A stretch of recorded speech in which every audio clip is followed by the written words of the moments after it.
Alors, choisir son prochain SUV compact premium, c'est un vrai casse-tête, pas vrai? Aujourd'hui, on balance sur le ring deux titans allemands, l'Audi Q2 et le BMW X1. Deux énormes succès, mais attention, grosse alerte, ils ne boxent pas du tout dans la même catégorie. Alors attachez-vous bien, le choc des titans, c'est maintenant. En fait, on n'est pas juste en train de comparer deux voitures, mais bien deux visions du monde. D'un côté, l'Audi Q2, le créateur de tendance, celui qui est là pour bousculer les choses avec un look qui ne laisse personne de marbre. De l'autre, le BMW X1, le premier de la classe, l'athlète super pratique qui mise tout sur l'efficacité. Alors, le style qui tue ou la performance qui déchire? C'est ce qu'on va voir. Ok, ronde 1, le design. Et croyez-moi, dès qu'on les met côte à côte, bam, c'est le choc. On ne parle pas juste de jolies courbes, non, on parle de centimètres, de gabarits, et ça va absolument tout changer. Le Q2, son but dans la vie, c'est de se faire remarquer. C'est simple. Le mot qui revient tout le temps, c'est « funky ». Et puis à ce détail, les montants arrière personnalisables. C'est sa signature. Clairement, c'est une Audi qui a décidé de ne pas être juste une autre Audi. Elle est là pour marquer son territoire en ville. Et en face, BMW. Eux, ils ne jouent pas du tout la même partition. Le X1, c'est la tradition, la puissance tranquille. Pas de surprise, on sait direct que c'est une BM. C'est rassurant, c'est statutaire. Pour les fans de la marque, c'est parfait. Mais si on cherche le petit grain de folie, on reste un peu sur sa faim. Et tout ce blabla sur le design, ça se voit direct sur la fiche technique. Regardez-moi ces chiffres, ils ne mentent pas. Le X1 est plus grand, partout.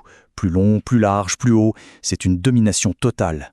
On change de catégorie en fait, et ça va avoir un impact monstrueux.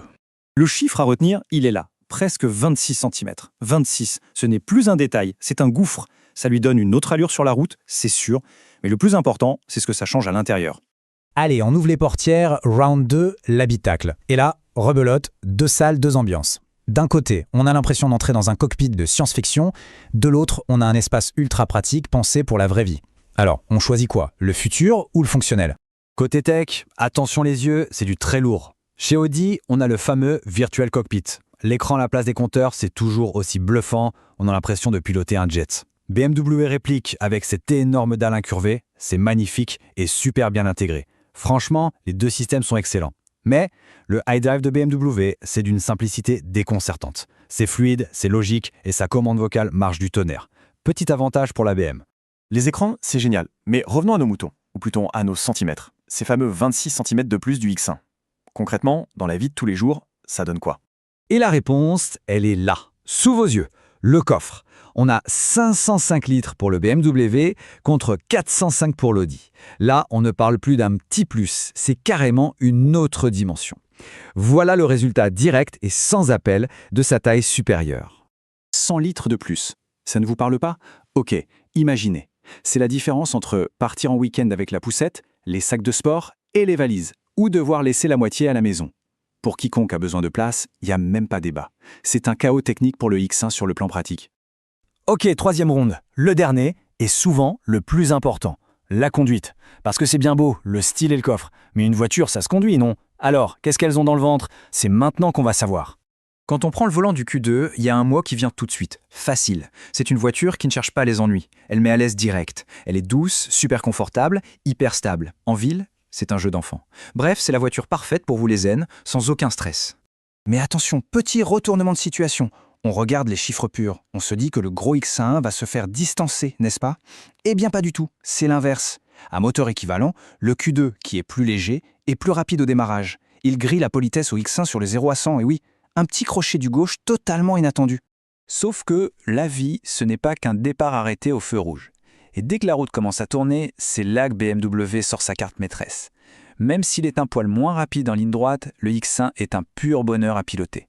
Sa direction, son châssis, tout est réglé pour le plaisir. C'est la voiture pour ceux qui aiment vraiment conduire. Sur ce point, il n'y a pas photo. Bon, on a fait le tour. Le style, l'intérieur, la conduite, 3 rounds, 3 ambiances. Alors qui gagne? Qui repart avec la ceinture de champion? La réponse est peut-être un peu plus compliquée que ça. La question à $1 million, au final, on prend laquelle? Et franchement, il n'y a pas de réponse toute faite. Parce qu'en réalité, il n'y a pas de meilleure voiture dans l'absolu. Il y a la meilleure voiture pour soi. Pour faire simple, si la priorité c'est le style qui claque, un format parfait pour la ville et un intérieur ultra moderne, l'Audi Q2 est un choix évident. Par contre, si on a besoin d'un maximum de place, si chaque virage est une occasion de se faire plaisir et si on veut une voiture qui en impose, alors là, c'est le BMW X1 sans hésiter. Au fond, tout se résume à une seule question, très personnelle.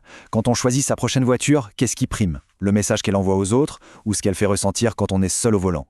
Et ça, il n'y a que vous qui ayez la réponse.